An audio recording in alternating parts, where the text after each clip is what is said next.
Muy buenas noches, agradecidos como CIDES UMSA por la audiencia. Vamos a tener la cátedra Amazonía. Me quiero tomar breves minutos antes de presentar al conferencista en explicar las motivaciones que tuvimos en el posgrado en Ciencias del Desarrollo en el CIDES UMSA para lanzar esta cátedra Amazonía, para salir un poco del rigor. La cátedra obviamente tiene su rigor, pero digamos no tiene el sentido de la programación que tenemos en los doctorados, en las maestrías, en aula, en fin, sino que hemos querido salir un poco a alimentar con la temática ambiental, ecológica, y hemos escogido la Amazonía por varias razones como el laboratorio principal para preparar una maestría y después un doctorado en los temas ambientales desde la perspectiva de las ciencias sociales y humanas. Entonces, por eso le hemos llamado Cátedra Amazonía, que tiene un sentido de cátedra libre. Dentro de los principios universitarios hay la cátedra libre, y el formato es de una conferencia magistral, en el sentido de que no abrimos posteriormente a preguntas del público, le damos tranquilidad al expositor para que con un buen lapso de tiempo desarrolle sus ideas, exponga sus criterios, sus argumentos, su sustento, y también lo ilustre, lo grafique. Tiene un sentido de llegar a los interesados en investigación con seriedad, con mucho rigor, y vamos a publicar posteriormente las memorias de la anterior y de esta cátedra. La anterior estuvo a cargo del profesor brasilero Carlos Walter Porto Gonçalves. Fue una excelente y magistral realmente exposición sobre la Panamazonía continental. Bueno, vamos a tener los mapas, los datos, los criterios de las enseñanzas del profesor Porto Gonçalves. La Amazonía es pues un tema apasionante, un espacio apasionante, una dimensión apasionante. Lastimosamente en el país, aunque han habido avances, particularmente desde la marcha de los 90 y otros, el TIGNIS y demás, ha subido la conciencia en el país sobre la Amazonía, pero todavía falta que nos consideremos y tengamos conciencia plena de que no somos solamente el país del altiplano o el país de andino, centrista, andino, solamente andino. Somos también un país, y fundamentalmente un país amazónico. Las tierras bajas son la mayor parte del país en términos geográficos. El país tiene una vocación forestal más que agropecuaria, inclusive. No le sacamos provecho a esto, aunque han existido hechos, han habido los ciclos extractivistas, le llaman así, pero no en sentido peyorativo, los ciclos extractivistas amazónicos en los 2 siglos previos a este que vivimos, y la gente no sabe con detalle que no solamente la minería ha aportado al erario nacional y a la creación de la acumulación del capital. Los ciclos de la planta de la quina, para sacar la quinina para los desarrollos de la farmacopea europea en los inicios del siglo XVIII. Después, la goma para la industria automotriz también del primer mundo. Luego la madera, bueno, después la castaña, que continúa, la madera, después hemos ido por el cacao, el azaí, en fin, los ciclos, los auges de ascensos, subidas y eclosión en 2 casos de esos ciclos extractivistas han sido parte fundamental de un patrón de asentamiento y de poblamiento de la Amazonía y del oriente boliviano, y explica incluso como acumulación originaria lo que viene sucediendo en Santa Cruz. a partir del papel de la Casa Suárez y de otros ejemplos. Entonces, es apasionante, desconocemos a veces los detalles. La Amazonía son ríos, es selva, floresta, biodiversidad y pueblos indígenas. No es un espacio deshabitado, no es un espacio vacío, es un espacio vivo, vibrante, hermoso, que nos enorgullece. A veces, repito, no tenemos mar, pero tenemos Amazonía. No la aprovechamos. Es un decir, no la aprovechamos, porque hay quienes todavía están intentando industrializar la selva, que implica devastar la Amazonía. El agronegocio, la expansión de la ganadería, una visión andina para la intervención en la Amazonía, andinocentrista y agrocentrista, que no corresponde, porque la Amazonía ni siquiera funciona en base a lo que conocemos como tipos de suelos, limoso, arenoso, etcétera, etcétera, salino. Es el humus de la selva, otro concepto, el que mueve y el que determina el curso silvicultural. Entonces, es un tema que tiene que penetrar en las políticas públicas, en la academia, en la opinión pública, en los interesados, y tenemos que comenzar a manejar mejor. La primera conferencia ha sido realmente interesante, esta también lo va a ser. Estamos muy agradecidos con CIPCA, que aceptó la participación de nuestro expositor, y estamos muy agradecidos también con el Foro Andino Amazónico, que siempre nos ha dado un espacio para expandir nuestro pensamiento, nuestras ideas. El tema este nos preocupa en el CIDES desde hace mucho tiempo y hemos escogido la Amazonía como un tema fundamental, urticante, crítico. Se ha hablado, está en la Constitución, un buen acápite sobre la Amazonía, pertinente. Se ha anunciado una ley de la Amazonía. Los indígenas han hecho un anteproyecto de ley de la Amazonía, del desarrollo integral de la Amazonía, se llama Bruno Racua, pero nadie más le ha dado interés, le ha puesto interés a este asunto y está paralizado. Lo único que corre es la devastación de la selva, la expansión de planes tenebrosos. Por eso le hemos llamado a esta cátedra magistral, a esta conferencia magistral, la Amazonía boliviana bajo amenaza, ¿no es cierto? Con esa introducción, lo único que quería hacer es contextualizar, pero no dejar de explicar tampoco que la cátedra alimenta la currícula y las líneas de investigación de manera transversal en los doctorados, en las maestrías y los otros programas del CIDES, y que vamos a alimentarnos desde acá para también construir un nuevo programa para ofrecerle al país una perspectiva ambiental también y de la complejidad ambiental diferente. Con eso concluyo, después vamos a participar al final un poco, pero quiero en general presentar a nuestro expositor de ahora, a Carmelo Peralta. Carmelo Peralta tiene una licenciatura en Ingeniería Forestal en la Universidad Autónoma del Beni. Tiene el grado de Magíster en Ciencias Ambientales por la Universidad Autónoma de San Luis de Potosí, el año 2012 que la hizo en México, y obtuvo el grado de doctor con nivel PhD en Ciencias Ambientales por la Universidad Autónoma San Luis de Potosí, también de México, en el área de gestión ambiental, con un enfoque en gestión ambiental y manejo de recursos naturales. La experiencia profesional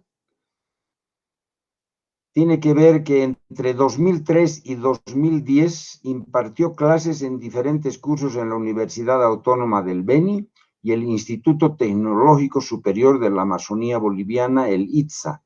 Asimismo, trabajó como consultor e investigador para diferentes programas de manejo forestal como el Programa de Manejo de Bosques de la Amazonía, PROMAB, y el Programa de Vida Forestal for Life, en el Instituto de Investigaciones Forestales de la Amazonía, IIFA, localizado en la Universidad Autónoma del Beni. Adicionalmente, ha trabajado en el Departamento Forestal y Medio Ambiente del municipio de Riberalta, en la región amazónica de Bolivia, en el control de la deforestación. Desde 2010 al 16 se ha desenvuelto en proyectos de investigación en el Laboratorio Nacional de Geoprocesamiento de Información Fitosanitaria LANGIF-UAS-LP, de la Coordinación para la Innovación y la Aplicación de la Ciencia y la Tecnología CIACIT, al igual que en otros proyectos en donde fue investigador asociado a la Facultad de Geografía de la Universidad Autónoma del Estado de México y del Centro de Investigación de Geografía Ambiental de la Universidad Nacional de México, UNAM, Nacional Autónoma de México. Actualmente trabaja como investigador y responsable de investigador en el Centro de Investigación y Promoción del Campesinado en CIPCA, pero también lo tenemos anotado como profesor asociado de los programas en el posgrado en Ciencias del Desarrollo. Te damos la bienvenida, Carmelo Peralta. Te agradecemos mucho por haber aceptado la invitación gentilmente y con toda predisposición. Te felicitamos como nuevo papá por Lilita, tu hija, de 2 mesecitos, y seguro te da energías y luces para estar contento.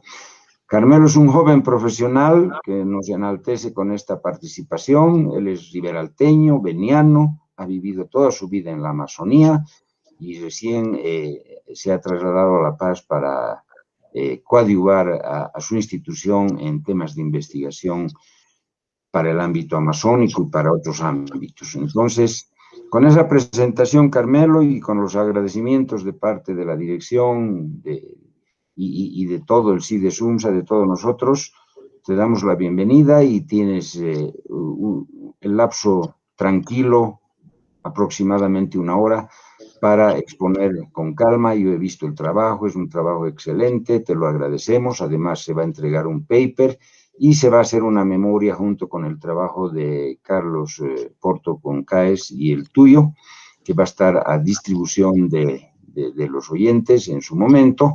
Además, que quienes no puedan, para que el comercial, para que me ayuden a difundir, va a estar también colgada el video estos días en las redes del CIDES UMSA, del posgrado. Te agradecemos, Carmelo, y partimos.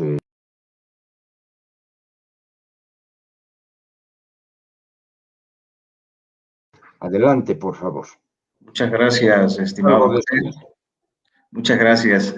Es bueno, para mí es un honor estar en esta cátedra Amazonía y claro, predisposición siempre de trabajar en temas de investigación, pero sobre todo que ayuden al desarrollo integral, sostenible de la Amazonía boliviana, ¿no? Entonces yo he preparado una presentación que ahora la voy a compartir. Me avisas, por favor, si...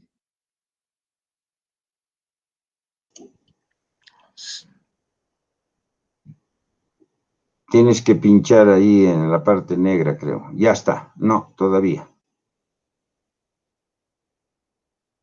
Todavía no es. Salió un rato de esos, pero se volvió a entrar. Por favor, tienes que pinchar. Ahí ya está. Ya está. Puedes agrandarla. Ya. Perfecto. Entonces, solo voy a poner pantalla completa. Perfecto. Entonces, te decía, bueno, gracias. Un saludo cordial a todos los que nos siguen en las redes. Como les decía, pues para mí es un placer presentarles esta cátedra Amazonía, la Amazonía boliviana bajo amenaza. Y el tema que le quiero compartir en este caso es extractivismos, impactos locales y conflictos socioterritoriales en esta región. Sin duda de que en los últimos años la dinámica en la Amazonía ha venido cambiando y le voy a presentar sobre todo datos sobre los últimos diría, 5 años, ¿no? De cuál es la nueva dinámica que se viene desarrollando. Y con esta información espero que la puedan entender para tener luces de qué trabajos podemos realizar en pro de esta región. Entonces he hecho una presentación con el contenido bueno, un poco de antecedente que tú también ya lo presentabas, los tipos de extractivismo que existen en la Amazonía boliviana, es las propuestas de ampliación precisamente de este tipo de extractivismo, y me voy a enfocar sobre todo en el sector agropecuario y forestal, sin dejar de lado, claro, los otros tipos de extractivismo como la minería, los hidrocarburos, eh, y otras infraestructuras y megaproyectos que están relacionados a este proceso, ¿no? Y para ello también voy a mostrarles, presentarles los proyectos actuales del COSIPLAN, ¿no? que anteriormente se conocía como la Iniciativa para la Integración Regional de Infraestructura Regional Sudamericana. Y ya para ir cerrando, voy a presentarles sobre todo lo que son los impactos por estos extractivismos y los conflictos socioterritoriales que se desarrollan precisamente por estas actividades, ¿no? Y unas consideraciones finales. Entonces, de esa manera, yo empezaría a plantearles algunos antecedentes de la Amazonía y sus extractivismos y poner en contexto también de que la Amazonía pues es un espacio geográfico y en la anterior cátedra precisamente de Porto González nos hacía esa aclaración, ¿no? De que la Amazonía no debe ser, no debe ser vista solamente por algunos límites geográficos, ¿no? Sino más bien se debe analizar la dinámica integral de lo que sucede en la región y fuera de la región también que tienen que ver con las dinámicas que se dan fuera y dentro de la Amazonía, ¿no? Entonces, como algunos antecedentes, pues la Amazonía está ligada a diferentes ciclos extractivos y haciendo esa diferenciación también de los ciclos extractivos, ¿no? Cuando hablamos de extractivismos, nos vamos a referir sobre todo a aquellas actividades que realizan un aprovechamiento de los recursos naturales, renovables y no renovables, de una manera de que son altos volúmenes extraídos con una intensidad que generan impactos ambientales, ¿no? Pero también esos recursos son destinados sobre todo a la importación, con poco procesamiento o con algo de procesamiento. En muchos casos este concepto que lo he revisado de Gudinas, un investigador que generalmente analiza los diferentes tipos de extractivismo, nos sirve para llevar o para por lo menos plantear algunas hipótesis sobre lo que está aconteciendo en la Amazonía, ¿no? Entonces, como tú ya decías también, José, en la introducción, pues la Amazonía está obligada a diferentes ciclos, ¿no? La quinina, el caucho, la siringa, 3 ciclos, la castaña que actualmente es vigente, el azaí, que tuvo su auge y caída en los 90, pero también hay otras actividades como sostenibles y otras que ponemos en interrogante, como el aprovechamiento de productos forestales maderables, la minería legal e ilegal, la minería aluvional, que se desarrolla ahora con mayor intensidad en los ríos amazónicos, y bueno, y otras infraestructuras que vamos a estar comentando, ¿no? Entonces, pero de alguna manera en esta historia, en estos antecedentes más bien de lo que ha venido a ser la Amazonía, pues todas las actividades por lo menos han estado subordinadas al mercado mundial y al capitalismo posteriormente cuando se han hecho inversiones a gran escala para extraer diferentes recursos de la Amazonía, ¿no? Y claro que no hay que olvidar de que Bolivia pues, ha estado en diferentes tipos de modelos productivos.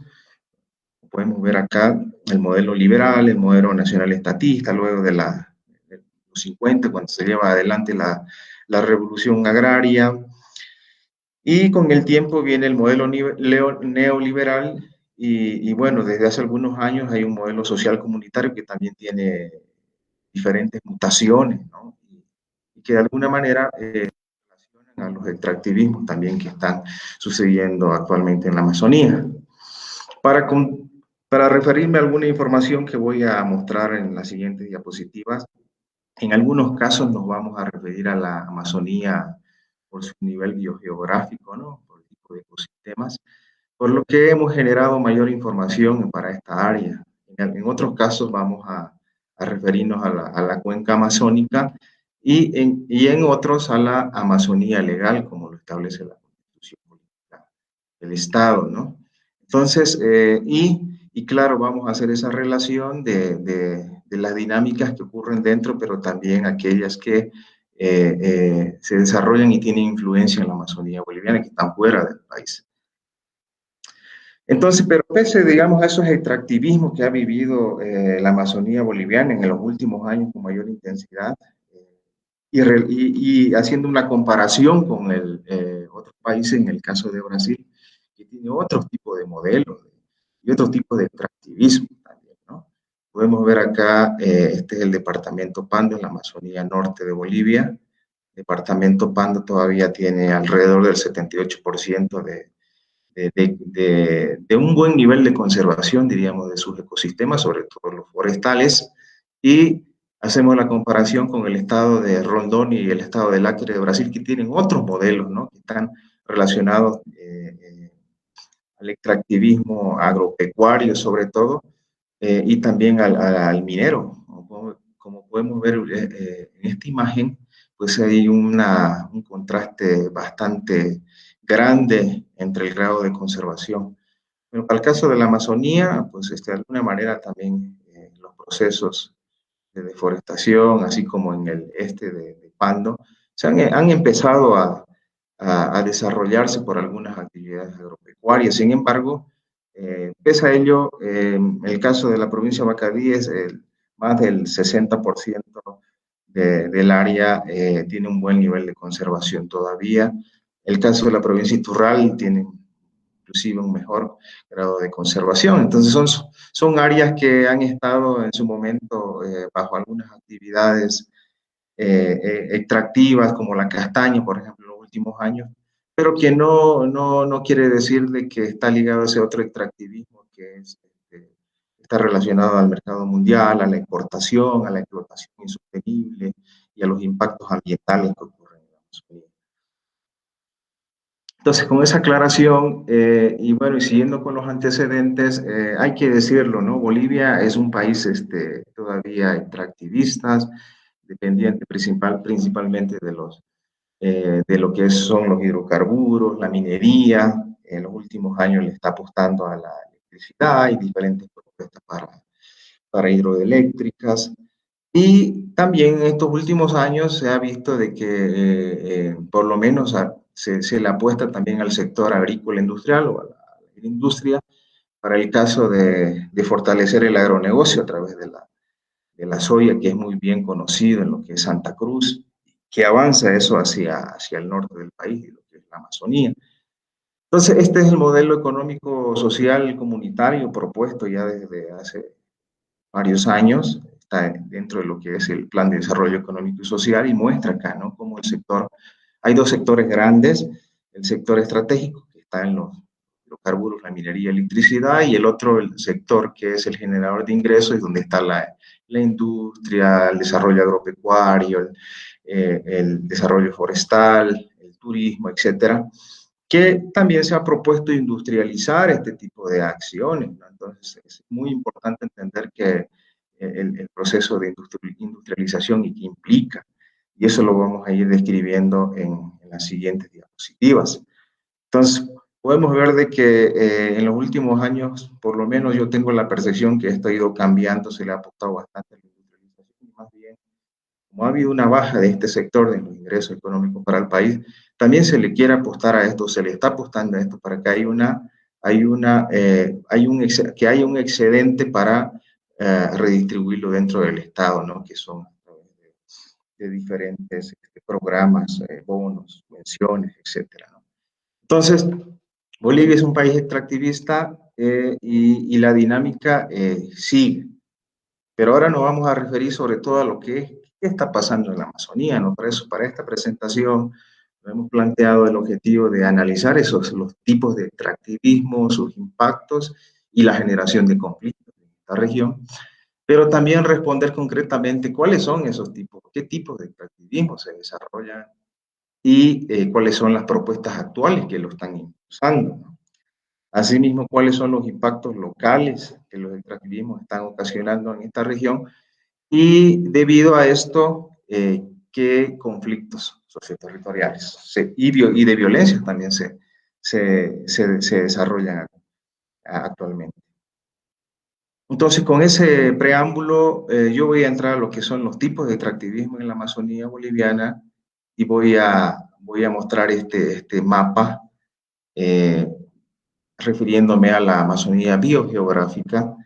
Y como podrán ver acá, hay diferentes tipos de infraestructura, ¿no? Primero nos vamos a referir a estos límites de color rojizo y azul celeste, que son principalmente las comunidades campesinas y las tierras comunitarias de origen, ahora en transición a tierras indígenas originarias campesinas, eh, que como decía José al inicio, ¿no? Antes de la primera marcha, pues esto no, prácticamente no eran reconocidos en los años 90, ¿no? Actualmente hay un área interesante de ocupación dentro de la Amazonía y que le dan otro sentido de aprovechamiento de los recursos naturales, ¿no?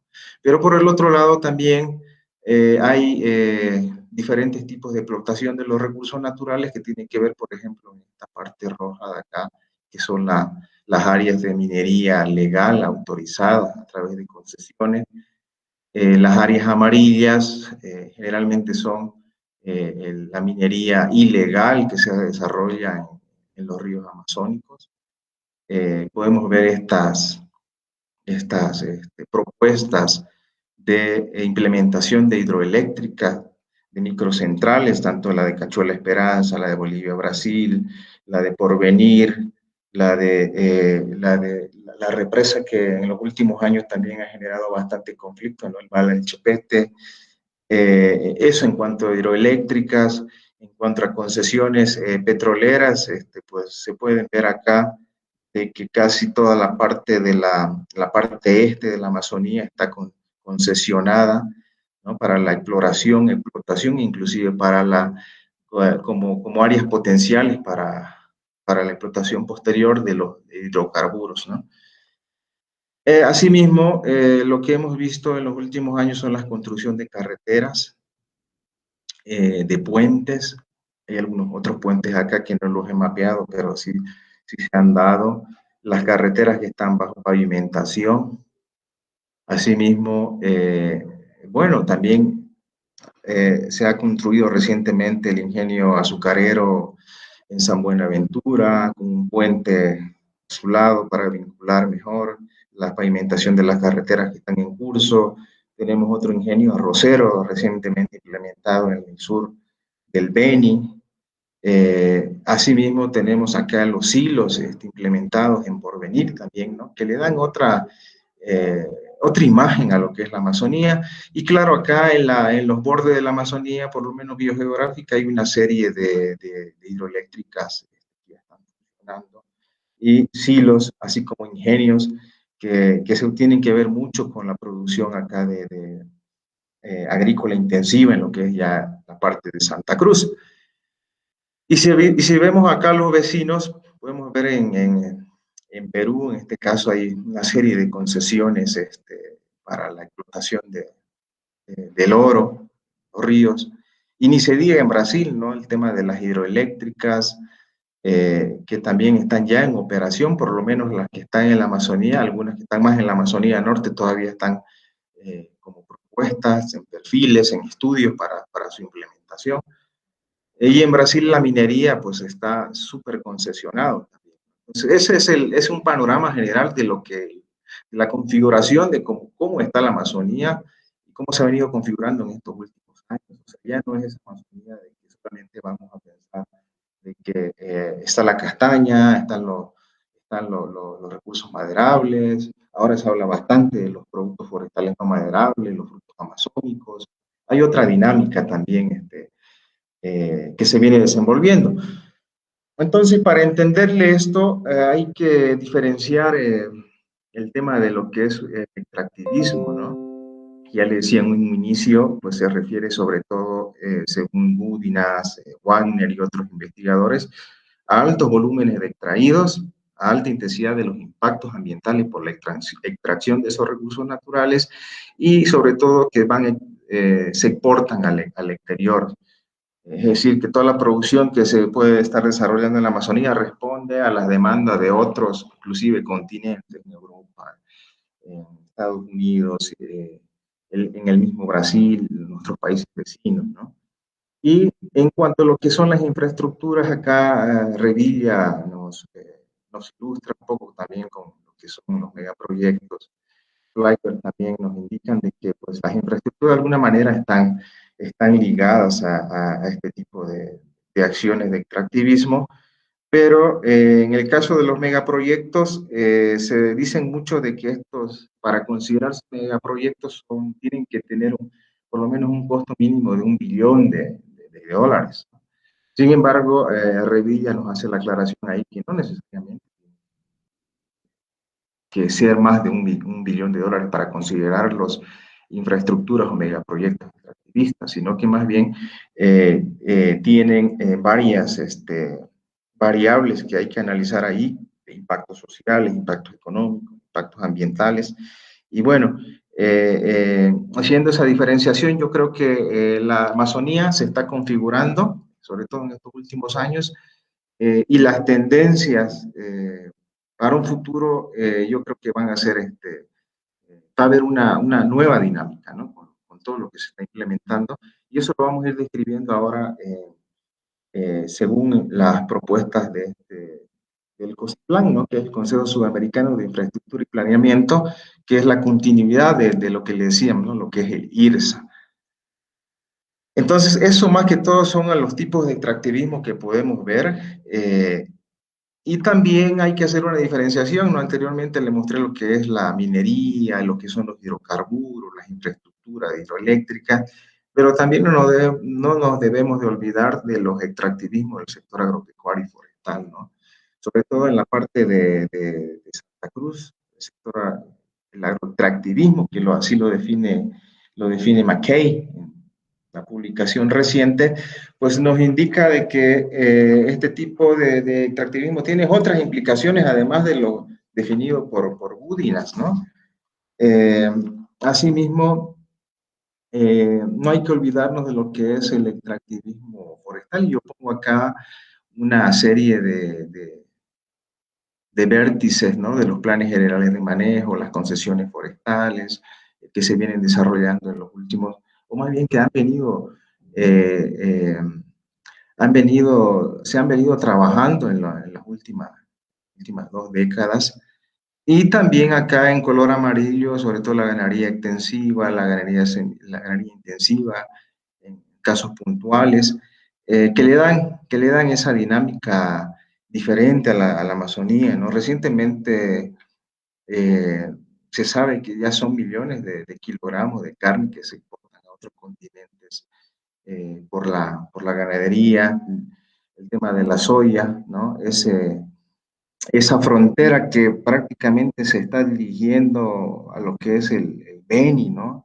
Y aquí llama mucho la atención, por eso la construcción de estas infraestructuras como los ingenios azucareros en San Buenaventura, que por lo menos son 100.000 hectáreas que se están, que tiene la proyección de ampliar a 100.000 hectáreas, más bien sus cañaverales, ¿no? El tema del arroz en San Andrés, en el municipio de San Andrés, en Beni, y sobre todo localizado en esta área donde las tierras son yo diría, de las más fértiles del Beni, con por lo menos que podrían responder a esta demanda de este ingenio arrocero, ¿no? Y bueno, y en el caso de Pando, los hilos, que de alguna manera se inauguró en 2018 y que le llamaron que la era agroindustrial ya había llegado a Pando, ¿no? Sin embargo, hemos podido hacer seguimiento y no están así, ¿no? Los hilos pues no están respondiendo, por lo menos esta infraestructura no responden a las actividades agrícolas, en este caso de Pando, que vamos a mostrar en detalle, y que más bien pues no responde a la vocación, diría, forestal de la región, ¿no? Entonces, esos son los tipos de acciones que se desarrollan tanto en el tema de minería, el tema petrolero, el tema de agropecuario, el tema forestal. Y este siguiente mapa, bueno, yo lo repito acá, extractivismo en la Amazonía, y lo ligo con lo que son ya las comunidades campesinas, las tierras comunitarias de origen, las áreas naturales protegidas, y pueden ver todas estas acciones, muchas de ellas se desarrollan en estas superficies, ¿no? Inclusive el tema de la ganadería, que acá no está mapeado, pero está sobre todo en lo que es áreas privadas, ¿no?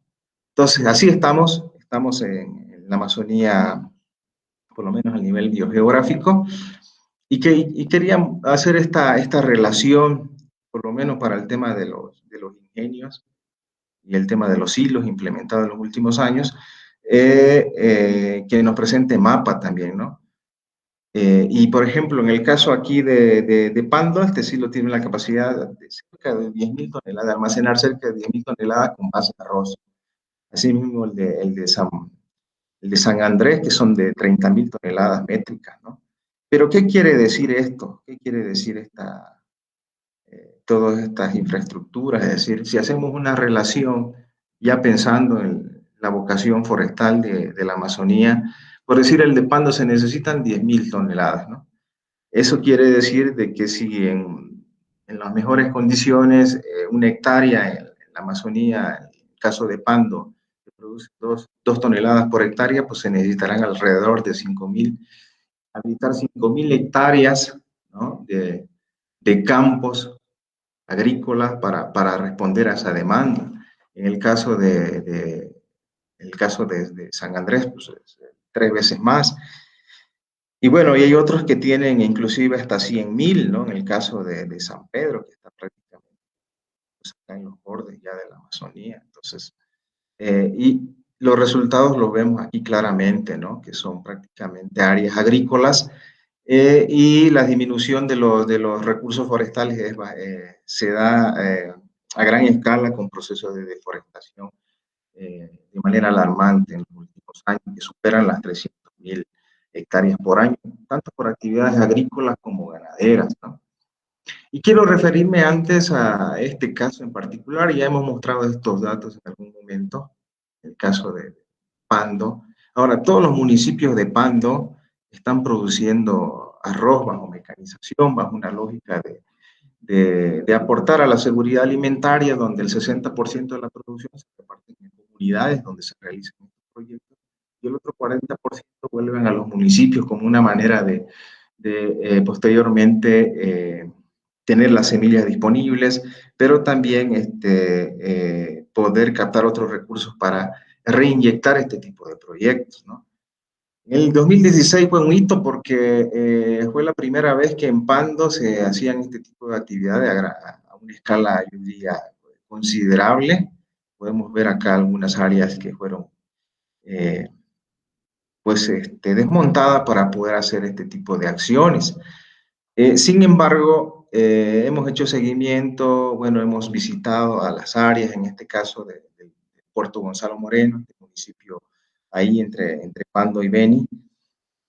Y claro, tenemos la impresión de que por lo menos siendo una vocación forestal, donde la castaña, estos son árboles de castaña que generan la economía de las familias campesinas e indígenas, ¿no? En algunos casos las áreas se están realizando sobre esas áreas potenciales de castañeras, ¿no?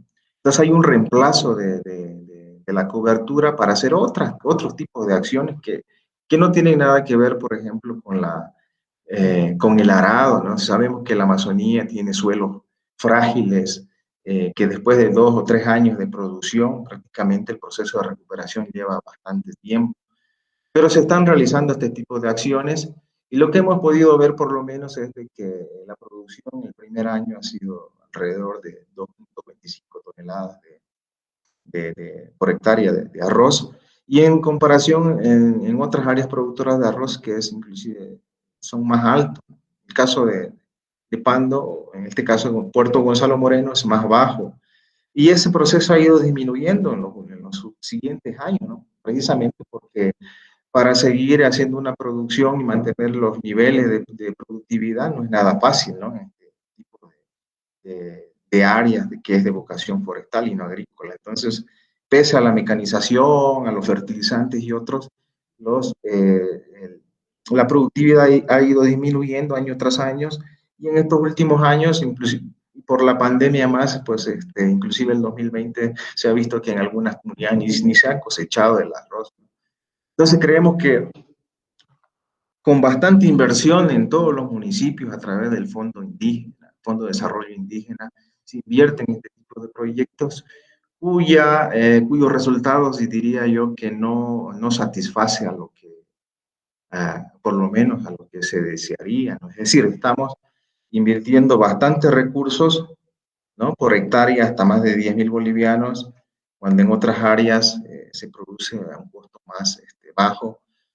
Y estamos, como, no sé si vale el término, pero estamos invirtiendo o botando la plata, diría yo, pero con un precio bastante alto y que no hay esa retribución, ¿no? O sea, son 14.000 bolivianos por hectárea, creo que es uno de los arroz más caros en todo lo que es Bolivia. Sin embargo, se siguen desarrollando este tipo de proyectos en la Amazonía, ¿no? Entonces, es algo preocupante porque estos tipos de proyectos dan indicios precisamente al agroextractivismo que sufre hoy el departamento de Santa Cruz, todo lo que es la Amazonía geográfica sur de Bolivia, ¿no? Entonces quería contextualizar en este caso de Pando porque, claro, es importante poner en contexto qué es lo que está pasando en esta región. Y bueno, ahora voy a entrar en lo que son las propuestas de ampliación del extractivismo agropecuario y forestal en la Amazonía, ¿no? Entonces, haciendo una sinergia con el anterior apartado, podemos ver acá en este mapa algunas propuestas nacionales, algunas propuestas nacionales que se han venido ya difundiendo a finales del 2017, el 2018, se ha debatido bastante el 2019, el 2020. Sin embargo, hay algunas propuestas que siguen vigentes y es esta, por ejemplo, la del sector agropecuario y forestal para Bolivia, ¿no? Que te indicaba, o que te indica más bien que si fortalecemos el sector agropecuario y forestal, se pueden generar más de 8.896 millones o 8.8 billones de dólares anuales para Bolivia. Y Bolivia saldría de ese puesto, de ese último puesto, la región, ¿no? De ser uno de los países que menor ingreso tienen, por lo menos para este sector. Entonces son diferentes propuestas, en este caso esto lo propone la Autoridad Nacional de Fiscalización de Bosques y Tierra, la ABT, propone 6 complejos productivos, más bien 7 complejos productivos, y podemos ver aquí en el mapa el extractivo amazónico chiquitano, la ganadería en el Beni, la agricultura intensiva en lo que es Santa Cruz, bueno, acá en el Chaco la ganadería también, la ganadería intensiva en lo que es la región chiquitana pantanal y también las plantaciones forestales, ¿no? Aquí en esta región. Entonces, si consideramos solamente la Amazonía legal o la Amazonía biogeográfica, pues contemplan entre 2 hasta 4 complejos propuestos, ¿no? Pero si nos vamos al límite de la cuenca amazónica, pues estarían incluidos los 7 complejos productivos. Y claro, en su momento se los planteó, inclusive han sido motivos de propuestas para campañas políticas, ¿no? Pero no ha habido un pronunciamiento desde la ABT hasta desde que se las propuso hasta el momento de decir estas propuestas no van, lo que quiere decir de que están vigentes todavía, ¿no? Y si podemos ver aquí en la tabla, pues son cerca de prácticamente casi el 50% del territorio nacional que estaría bajo estas propuestas. Y claro, y se podrían desarrollar según la decisión que tomen tanto los gobiernos, el gobierno nacional, el gobierno subnacional, ¿no? Entonces, estas son propuestas en el ámbito agropecuario y forestal. Y haciendo una relación con las comunidades campesinas, las tierras comunitarias de origen, podemos ver de que estos proyectos, ya a nivel Bolivia, de tierras bajas más bien, para no poner un límite solamente de Amazonía, pues están cerca, por lo menos estarían inmersas estos tipos de actores, tanto comunidades como campesinas indígenas, a cerca de 10 millones de hectáreas, ¿no? Que estarían dentro de lo que se ha propuesto. Entonces, 10 millones de hectáreas, pues estamos hablando de una superficie considerable para lo que es el país, pero también hay otras propuestas en este sector.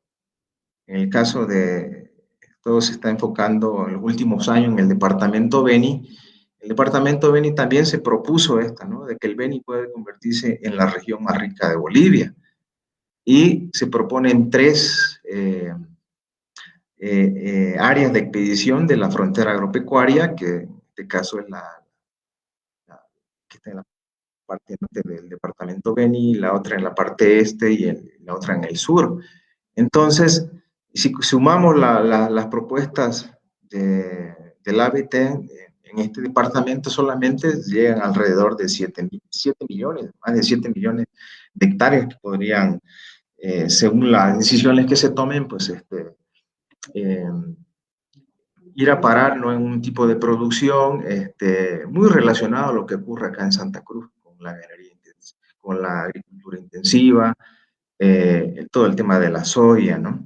Entonces, inclusive algunas de estas áreas han sido consideradas interesantes para poder ampliar las áreas de soya. Entonces, esa es otra de las propuestas ya más a nivel departamental, y eso lo quería relacionar un poco acá con el tema del plan de uso de suelos recientemente aprobado en el departamento Beni, ¿no? Antes de eso, este mapa muestra las áreas de ganadería, sobre todo intensiva en el Beni, pero también que en este departamento, por lo menos hasta el 2016, ya se han deforestado más de 400.000 hectáreas de bosques, ¿no? Y tomando en cuenta los proyectos o los complejos productivos que que propuso la ABT, asimismo como las áreas de expedición o de ampliación de la frontera agropecuaria, pues tiene un impacto muy considerable en lo que son lo que vendrían a ser las comunidades campesinas y las TIOC, las TCO. Y en general, en todo el departamento, según estas propuestas, estarían inmersas cerca de 15 millones de hectáreas, ¿no?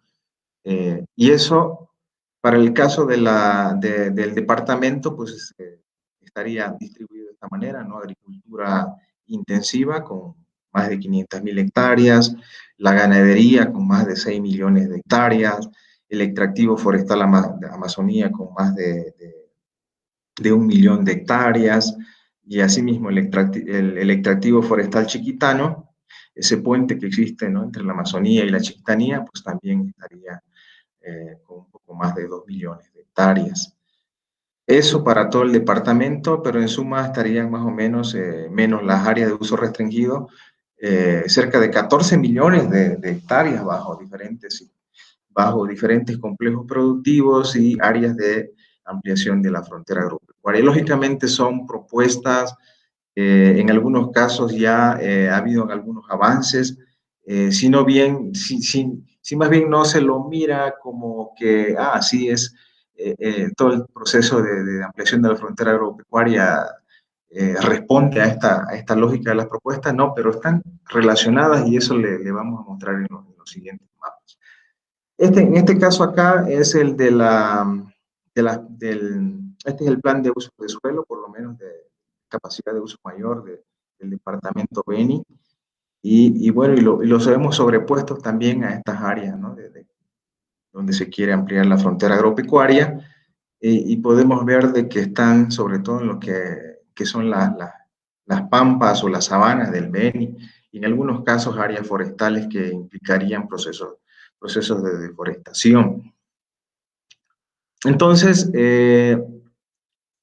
eso también en lo que cuanto a las TIOC, lo que afectaría es lo mismo, ¿no? La misma relación que hacía en las anteriores diapositivas: agricultura, ganadería, el extractivismo forestal, el complejo extractivo forestal amazónico chiquitano tendrían una influencia directa en las TIOC en más de 2 millones de hectáreas, ¿no?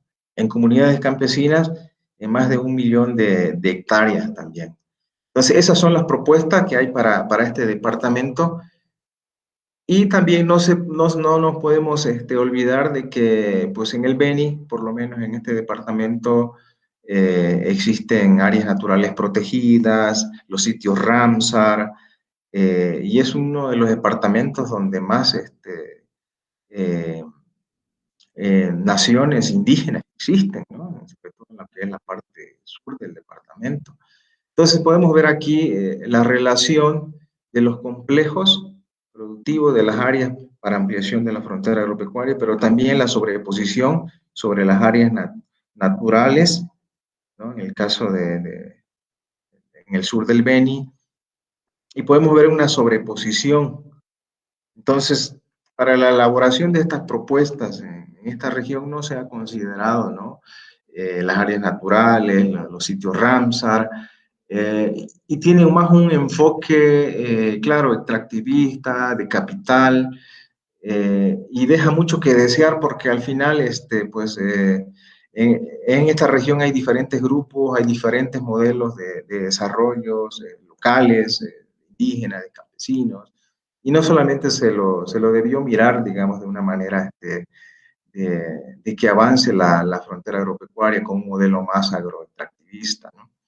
Entonces, aquí podemos, este cuadro muestra la relación de las zonas para la ampliación de la frontera agropecuaria y los complejos productivos, y cómo se sobreponen a diferentes áreas naturales y sitios Ramsar, ¿no?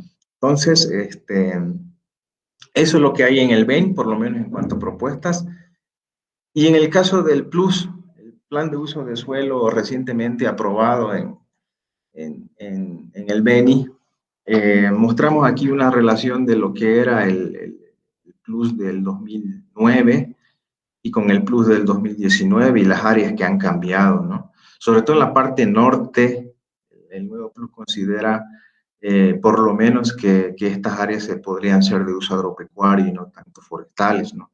Asimismo, en esta parte ya con frontera con Santa Cruz, y en la parte en la parte sur.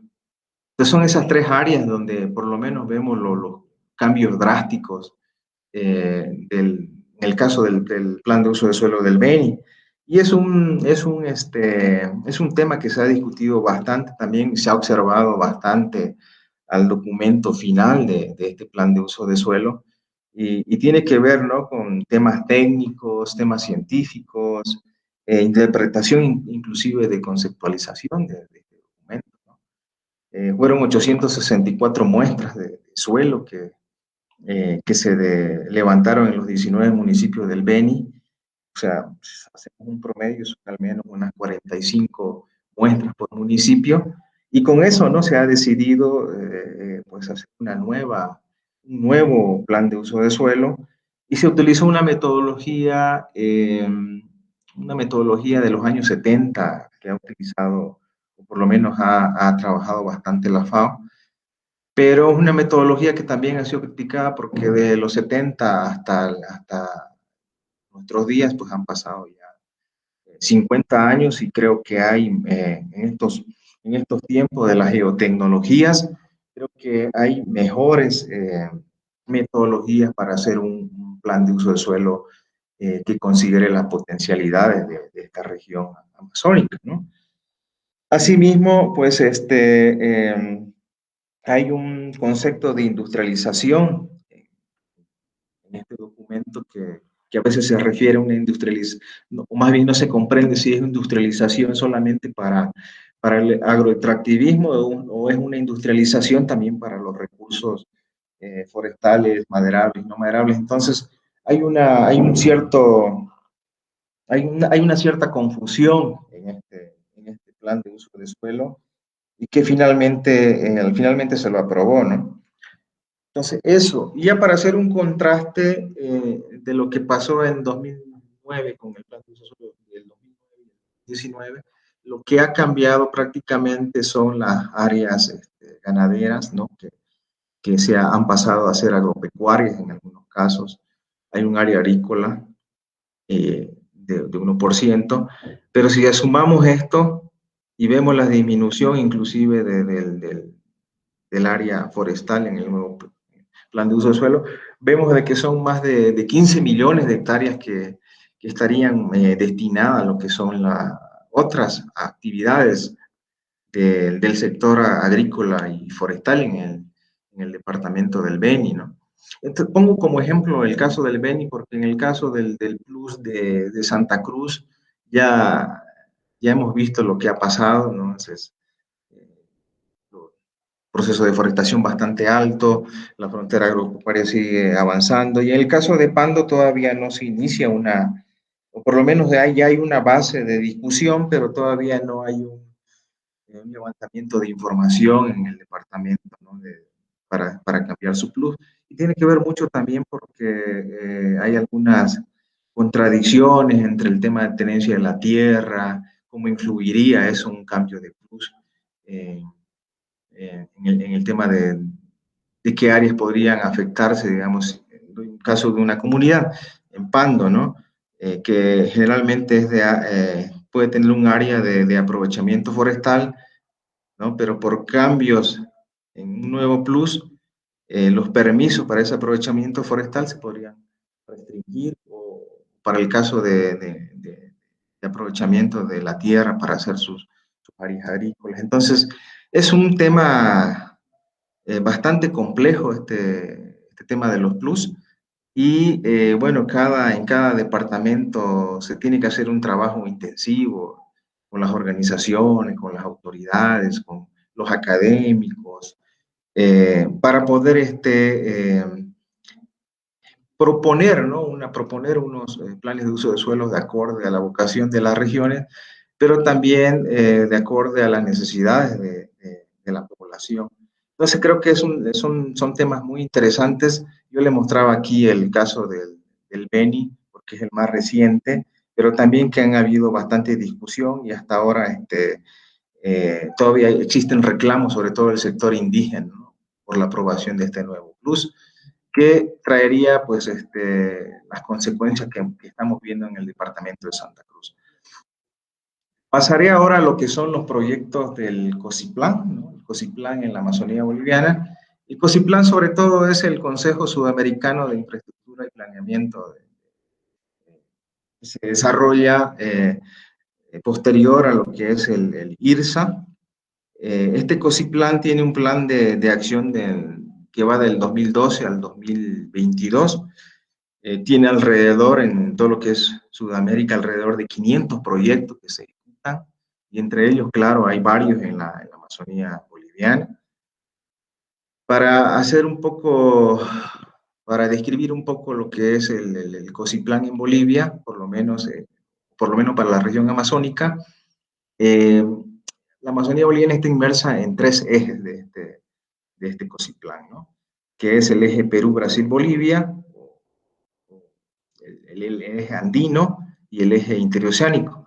Pero en el caso del primero y del tercero es donde están focalizados algunos proyectos, ¿no? Como carreteras, como proyecciones de hidroeléctricas, las hidrovías, etcétera, ¿no? Entonces, y podemos ver aquí que hay una relación, pues, en toda Sudamérica de este tipo de proyectos que de alguna manera tienen que interconectarse, ¿no? Para fines de un modelo más de inversión de capital. Entonces, ¿qué pasa en el caso boliviano, en el caso de la Amazonía? Les decía de que todos estos ejes, de alguna manera, tienen que tener alguna sinergia, ¿no? En el caso de Bolivia o de la Amazonía boliviana, son, por lo menos para este eje interoceánico central, hay 4 proyectos que tienen influencia directa en la Amazonía boliviana, con un costo aproximado de más de 8.500 millones de dólares. Y en el caso del otro eje, que era el Perú, Brasil, Bolivia, actualmente hay 12 proyectos que se están desarrollando en la Amazonía boliviana con una inversión mínimamente de 8.000 millones. Pongo mínimamente porque en algunos casos todavía no está disponible el monto final de algunos proyectos de inversión de infraestructuras. Entonces, este es el eje Perú, Brasil, Bolivia. Como podrán ver, tiene influencia directa en lo que es Pando, lo que es el departamento Beni, el departamento de La Paz, sobre todo. Y el eje interoceánico, que tiene una influencia sobre todo en la parte sur de lo que vendría a ser ya la Amazonía biogeográfica, ¿no? Pero también con una conexión en el Beni y Santa Cruz, y que tendría, claro, esa relación que va desde Brasil. Toda esta telaraña de conexiones, pues, por lo menos lo que hemos podido ver es que Brasil es el que más se beneficia de este tipo de infraestructura, porque puede sacar sus productos producidos bajo un agroextractivismo, bajo una minería intensiva en los ríos, etcétera, ¿no? Y este es un mapa ya de lo que es los proyectos en sí, aprobados o oficiales del COSIPLAN, y que tienen influencia en la Amazonía boliviana. Entonces, y este mapa tiene mucha relación con aquel que le mostraba al inicio, ¿no? Del mapa de extractivismos de la Amazonía, ¿no? Podemos ver aquí, por ejemplo, eh, una serie de infraestructuras que están en desarrollo y otras proyectadas, y acá en este cuadro vamos a ver el tipo de obra, el grado de ejecución, el monto de inversión, la fuente de financiamiento y el estado de financiamiento actual. Entonces, por lo menos lo que yo he notado que tienen bastante avance y están en ejecución, pues es esta carretera, por ejemplo, que va desde Guayara hasta La Paz, que es la carretera que muchos acá en el norte del Beni le llaman la carretera interoceánica. Hay otra que también que se está construyendo que viene desde Cobija hasta Ribera Alta. Otra que está en proyección, que es carretera Cobija Extrema, aquí ya con frontera con Pando. Tenemos algunos proyectos ya de centros de control, algunos puentes proyectados en el caso de Perú-Brasil, pero que también tienen influencia directa en lo que es la Amazonía boliviana. Puente internacional bueno, entre el límite de Bolivia y Brasil, así como un puente en el río Madera de Abuná, también en Brasil. La hidroeléctrica binacional está proyectada también para construirse en esta región, claro, entre Bolivia y Brasil. Y aquí el puente internacional de Guajaramerín, en Bolivia, Brasil, y la hidroeléctrica binacional boliviana, Bolivia-Brasil, en realidad, que es la hidroeléctrica Cachuela Esperanza, que inclusive se hablaba bastante que en el lapso o en las carteras de proyectos del IRSA en su momento no se hablaba de que estaba proyectada. Hemos revisado la información y está proyectada para la cartera de proyectos del COSIPLAN actualmente. Y bueno, no aparecen acá la represa del Chapete y el Bala, por ejemplo. Sin embargo, eso no quiere decir de que alguno de estos proyectos que ya sabemos, las carreteras sobre el Tignis, las represas Chapete y el Bala, no pueden ingresar en este tipo de iniciativas como el COSIPLAN. También se pueden desarrollar también bajo otro tipo de proyectos donde el capital, o por lo menos la inversión de la banca externa, puede dar ese curso, ¿no? Y en el caso de la carretera por el Tignis es otro tema también que se ha venido, o se está reactivando. Hay una discusión ya de que sí o sí se tiene que hacer, ¿no? Pero por lo menos para el caso del COSIPLAN no vemos alguna proyección. Puede ser que la cartera del COSIPLAN cambie de un momento para otro, pero por el momento está configurado de esta manera, ¿no? Entonces tenemos las carreteras en construcciones, tenemos las hidrovías que están proyectadas para hacer mejoras y puertos. Son 3 hidrovías, los puentes que le mencionaba, las hidroeléctricas. Asimismo tenemos acá una línea del tren, el tren bioceánico que viene desde el Brasil, se conecta, pasa por el sur, en este caso de la Amazonía biogeográfica, llega hasta La Paz y lógicamente tiene que tener conexión también con el Perú. Y hay otras refacciones de la carretera antigua aquí de Santa Cruz, Cochabamba, y así como la ampliación de doble vía entre la carretera La Paz-Santa Cruz. Entonces son obras que están muchas en ejecución, en este caso las carreteras en el norte. Hay otras que están en ejecución, otras que están en perfil, y en muchos casos ya tienen capital asignado, tanto del Banco Interamericano de Desarrollo, el Banco Mundial, la CAF, y claro, con contraparte del Tesoro General de la Nación, ¿no? De Bolivia, ¿no?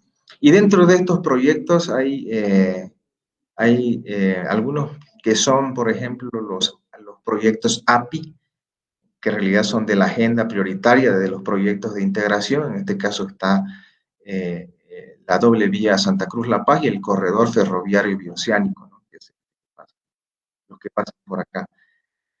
Y hay otros tipos de proyectos que son los anclas, que son indispensables o como dicen dentro de la cartera del COSIPLAN, son el eslabón que falta para hacer que hay una sinergia entre los proyectos de países. Y en este caso está considerado el puente internacional Guayaramerín-Guajaramerín. Entonces, como pueden ver acá, estos proyectos que están en ejecución, varios de ellos deberían haber terminado entre el 2019 y 2020, pero según el plan de acción del COSIPLAN tienen que terminar el 2022 y otros que están iniciando tienen que terminar el año 2026. O sea, aquí estamos a 5 años de que, dependiendo de cómo avance, va a haber otra configuración en la Amazonía, otra dinámica con este tipo de infraestructuras ya concluidas y que tenemos que tomar en cuenta sobre las nuevas dinámicas que pueden ocurrir. Y como les decía, acá yo pongo un presupuesto para la inversión de carreteras en Bolivia y le mencionaba el caso del TICNIS, ¿no? Si bien no está en la cartera del COSIPLAN por el momento, sin embargo hay bastante financiamiento de China, del Banco Mundial, de la CAF, una serie de créditos que generalmente pues vienen a contribuir también a que esa infraestructura se vaya conectando, ¿no? En lo que es Bolivia y lo que es la Amazonía boliviana en concreto. Entonces son más de 6 mil millones, por lo menos en el caso de 2019, que se aprobaron y estaban en ejecución. Eso, y bueno, y esto ya para resumir, las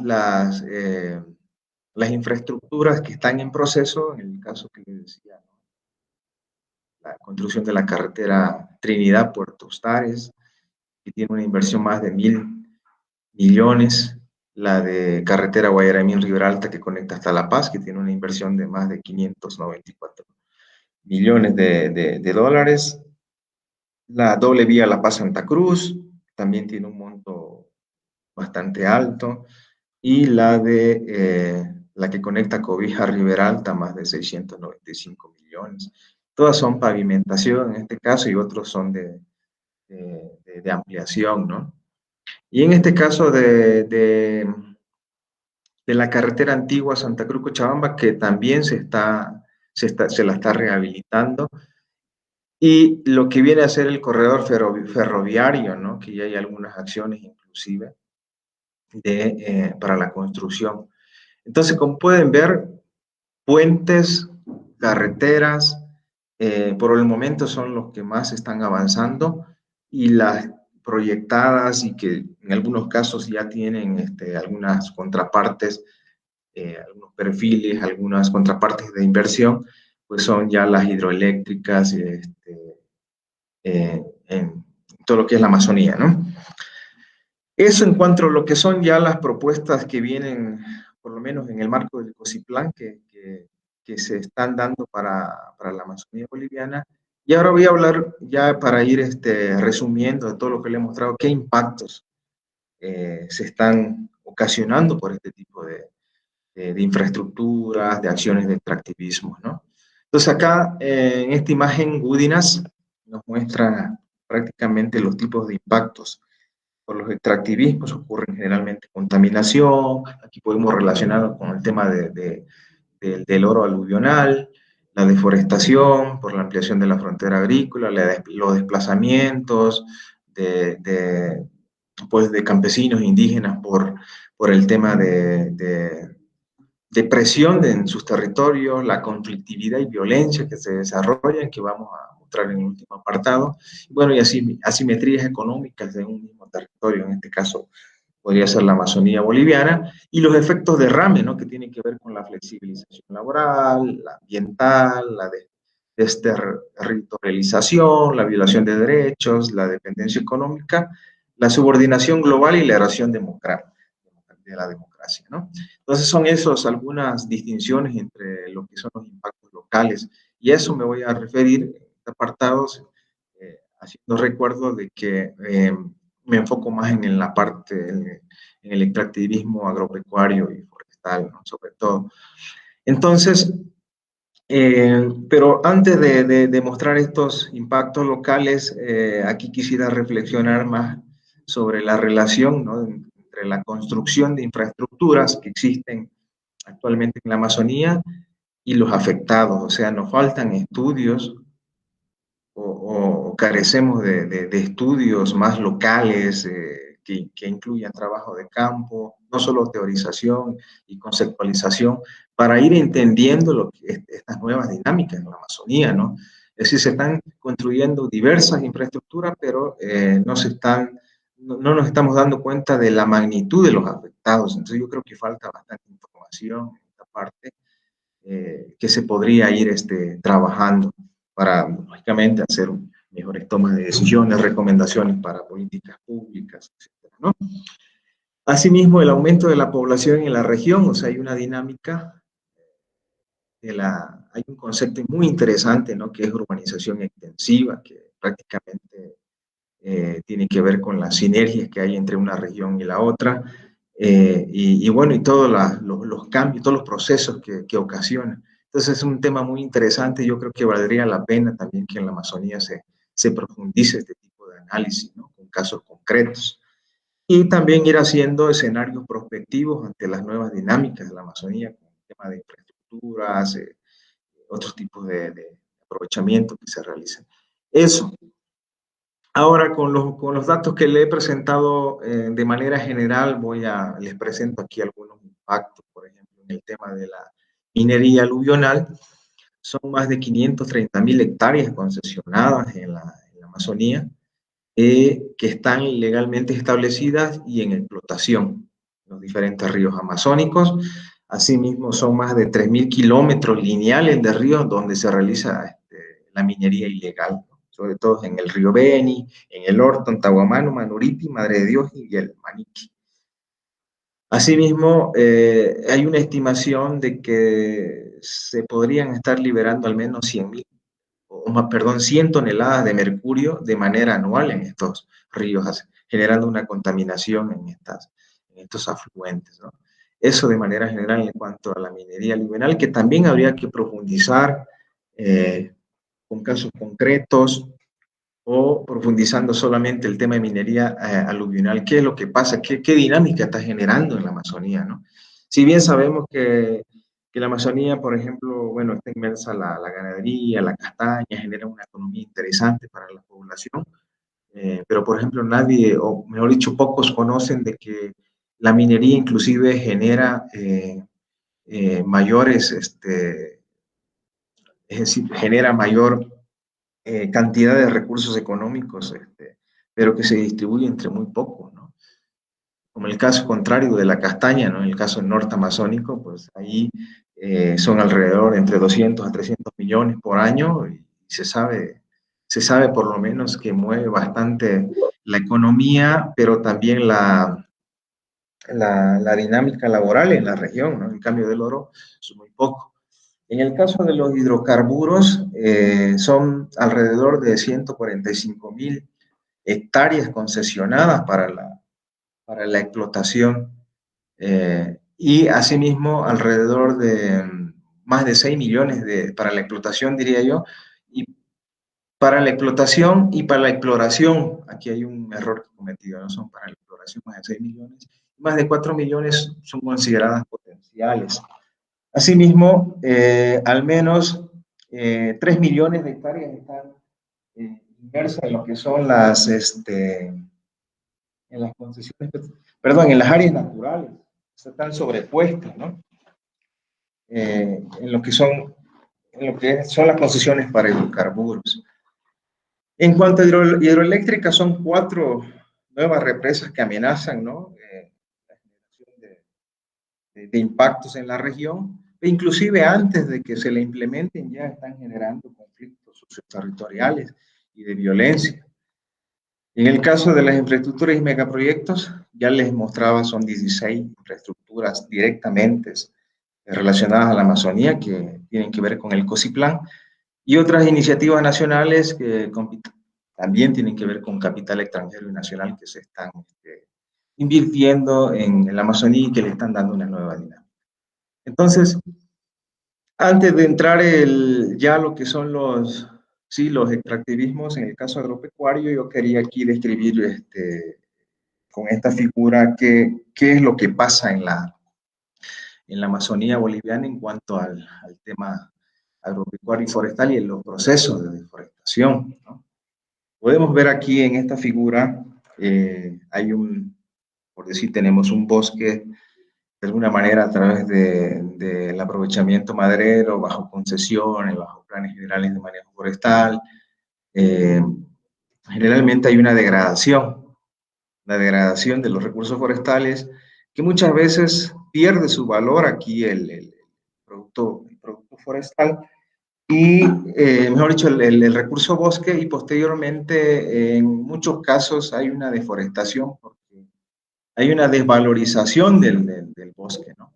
Lo que causa una devegetación y posteriormente pues quedan islas como esta, ¿no? Un segundo. Adelante, se te bajó la batería, así que entendible. Sí, con eso me tiene aquí. Pero aún así has continuado, gracias. Ya, gracias, José. Bueno, entonces le indicaba esto, ¿no? Ese es el proceso prácticamente lo que nos lleva, ¿no? El proceso de deforestación y cómo quedan las áreas posteriormente ya bajo un agroextractivismo. En el caso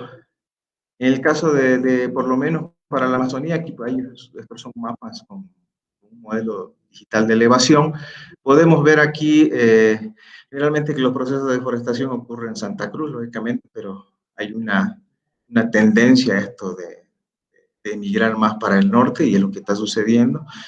Pero es interesante que aquí hay las tierras comunitarias de origen, las áreas naturales protegidas, de alguna manera son como un escudo, ¿no? Para este tipo de modelo agroextractivista, ¿no? Podemos ver también que en el pie de monte hay también ocurren procesos de deforestación. Y claro, dentro de lo que son los impactos a nivel nacional, se estima más o menos que son más de 7 millones de hectáreas deforestadas. Y tenemos diferentes fuentes, que también es un punto que tenemos que ir aclarando, ¿no? Por ejemplo, en este informe de la Autoridad de Bosque y Tierra se dice de que los impactos de deforestación acumulada hasta el año 2017 suman alrededor de solamente de 7 millones de hectáreas, ¿no? Pero ya en un informe de la misma ABT y del Ministerio de Desarrollo Sostenible y Medio Ambiente, ya en el año 2010, nos indicaban que los impactos en realidad eran alrededor de 7.4 millones, es decir, no estamos retrocediendo, ¿no es cierto? Pero entonces ya en ese momento eran 7.4 millones y aparecemos en el 2017 otra vez con solamente 7 millones, o sea, no hay una relación, digamos, en la información oficial. Por lo menos para tierras bajas, acá hemos hecho un ejercicio y vemos la evolución de los impactos, sobre todo por los cambios al uso agropecuario, ¿no? podemos ver aquí que el uso agropecuario en el país, por lo menos desde el año 85 hasta el año 2019, se ha incrementado hasta 5 millones, mientras que la cobertura de bosques para lo que es tierras bajas y los yungas está decreciendo. O sea que no hay una relación directa entre pérdida de bosque y el uso agropecuario en cuanto a lo que es el extractivismo que se da sobre todo en esta parte de Santa Cruz, ¿no? Bueno, y eso nos cataloga como uno de los países más deforestadores a nivel mundial, ¿no? A veces estamos en el séptimo lugar, a veces bajamos un poco más, subimos y estamos así, pero lo cierto es de que los procesos de deforestación, los impactos por el agroextractivismo, la ganadería, sobre todo extensiva, pues nos está llevando a este escenario. Ya en lo que es el aprovechamiento y para referirnos a lo que es el extractivismo forestal, aquí yo también quiero poner en interrogantes qué es lo que está pasando en el país, ¿no? Bolivia era uno de los países con bosques certificados más grandes del mundo. Sin embargo, en los últimos años esta tendencia se ha disminuido. Eh, por alguna razón, ya no tenemos bosques certificados como hace algunos años. Y hay una dinámica interesante y que es, más bien que llamo yo a los investigadores, a los analistas de ver qué está pasando en el sector forestal, ¿no? Este mapa, o por lo menos este gráfico, nos indica, ¿no? Por ejemplo, las superficies de planes operativos anuales forestales para el aprovechamiento de cada año, por lo menos hasta el 2015, y los porcentajes de utilización de cada año. Es decir, este ha ido disminuyendo desde finales de los 90 hasta estos últimos años, y las áreas de aprovechamiento anual de estos planes generales de manejo forestales se han ido acumulando. Es decir, no se está aprovechando estas áreas anuales de aprovechamiento forestal, ¿no? Entonces, son varias cosas, ¿no? Estamos perdiendo áreas certificadas y eso nos lleva a pensar, ¿será que estamos haciendo un extractivismo forestal que prácticamente no tomamos en cuenta lo que es la frecuencia de extracción, las consideraciones para mantener la capacidad autorregenerativa de los diferentes tipos de bosques, así mismo como las consideraciones silviculturales, ¿no? Para hacer posible de que los bosques se mantengan su estructura, sus funciones. Entonces, habría que ver en estas áreas de planes generales de manejo forestal, ¿hacemos en realidad un aprovechamiento sostenible o estamos cayendo en lo que es un extractivismo forestal, ¿no? Entonces, este fenómeno lo quiero relacionar también con esta otra gráfica, ¿no? Las sobreexportaciones e importaciones de productos forestales de Bolivia. Podemos ver aquí la evolución de las importaciones de productos, en este caso maderables, y la disminución, en este caso, también de los productos de madera que se venden o que se van fuera del país para la exportación. Entonces estamos importando más productos forestales ahora que lo que estamos importando más que lo que importamos. En el caso de los productos forestales no maderables es una situación diferente, ¿no? Que ha ido aumentando. Entonces, y eso me lleva a mí a plantear una preocupación para el caso de la Amazonía boliviana, ¿no? Y lo relaciono con esa figura que le mostraba como el proceso de degradación y deforestación. Entonces, los bosques, al final, si lo ves desde el punto de vista económico, pues al ver de que los productos forestales, en este caso madera, en Bolivia no se están exportando, más bien se están importando de otras regiones que seguramente tienen que ver mucho con la madera de Brasil, que seguramente viene también de un extractivismo forestal, me lleva a pensar a mí de que los bosques pueden perder, digamos, esa atracción, es decir, ese valor que tienen en términos claro, en términos de madera. Si lo vemos de madera, vamos a solamente ver el tema económico, ¿no? Pero el bosque genera servicios ecosistémicos, fibras, alimentos, tienen que ver mucho con temas culturales de poblaciones campesinas indígenas, ¿no? Entonces, lo que me preocupa es cuál es el valor del bosque frente a otras actividades, digamos. Si el sector forestal se está cayendo, ¿no?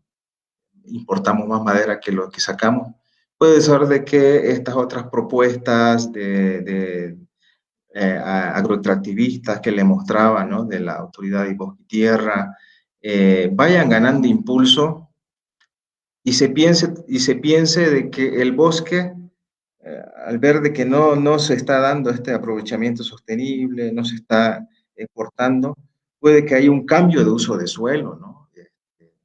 En la región, es decir, apostar por otras actividades agrícolas y pecuarias que son pues degradadoras, que impactan bastante en los recursos forestales y en el medio ambiente en general para la Amazonía. Entonces, lo voy a dejar así también como una interrogante y una preocupación que tenemos que ir profundizando, ¿no? Por lo menos para el sector forestal, la Amazonía es una región de vocación forestal y que el sector se esté cayendo y se esté dando lugar a otras iniciativas es preocupante, iniciativas agroextractivistas. Bueno, ahora en el tema de lo que son precisamente los bosques, estos han ido perdiendo, por lo menos para el 2019, sabemos que se quemaron más de 6 millones de hectáreas, el 31% estuvieron en los diferentes tipos de bosque de Bolivia, ¿no? Sobre todo en lo que es la Chiquitanía y bueno, algunas áreas del departamento de Beni, el norte de La Paz. Y aquí yo hago una relación también de lo que ha venido sucediendo en estos últimos años y entre el 2009 y 2019. Es decir, hay áreas quemadas en la Amazonía boliviana en el periodo, pero si podemos ir a los límites de la Amazonía legal, lógicamente quemas en el norte son bajos. Pero si vamos aumentando la extensión a la Amazonía biogeográfica, a la Amazonía a nivel de cuenca, podemos ver de que la mayor cantidad de áreas quemadas pues se van a ir dando en este territorio amazónico, a nivel de cuenca, a nivel de biogeográfico, Amazonía legal, ¿no? Y entre 2009 y 2019 son aproximadamente 25 millones de hectáreas que se han quemado en todo el país. Y si nos vamos a la cuenca amazónica, son más de 20 millones que se han quemado en la cuenca amazónica. ¿Y eso qué quiere decir? Hay una degradación de los recursos, en este caso forestales, que puede llevar a un proceso de subvaloración y puede llevar a un proceso de cambio de dinámica, cambios de uso de suelo, ¿no? Ir a una actividad más ganadera, una actividad más agrícola. Entonces, eso es lo que sucede. Y ya para ir haciendo una relación también de los impactos y los complejos productivos que le mostrabas de la ABT, por lo menos haciendo una medición de las áreas quemadas de los últimos años, sobre todo en el complejo productivo de ganadería, el 23% de todas las áreas quemadas se han dado, por lo menos entre el 2016 y 2019, en este complejo.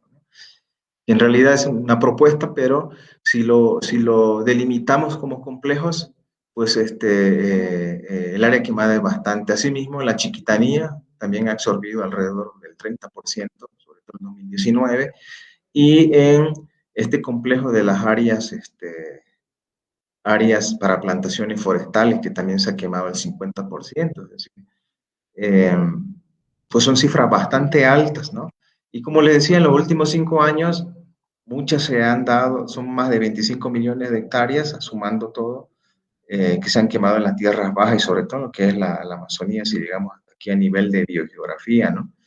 Entonces podrán ver de que los impactos son bastante altos, ¿no? Para llevar este tipo de actividades agroextractivistas. También hicimos un análisis, en algún momento esto lo mostré a través de una nota, ¿no? Los incendios forestales, o más bien sí, las áreas quemadas, los focos de calor que se desarrollaron durante el año 2019, hasta agosto del 2019, y el mismo patrón, ¿no? Que se iba repitiendo en el 2020, es decir, muchas de las áreas quemadas se repiten y en algunos casos se va ampliando de a poco. Pero esa ampliación genera siempre de que la frontera vaya aumentando, ¿no? Y sobre todo a costa de lo que son los recursos forestales en la Amazonía. Bueno, y también no quería dejar pasar de que, claro, al ver esta dinámica y esta nueva transformación de la Amazonía, con infraestructuras, con propuestas agroextractivistas, los escenarios, ¿no? Que de alguna manera ya Müller en 2014 nos indicaba qué podría pasar por lo menos, que es la Amazonía Norte, en la biogeográfica, ¿no? La ampliación de la agricultura, de la ganadería, y así su impacto también en las áreas naturales protegidas, ¿no?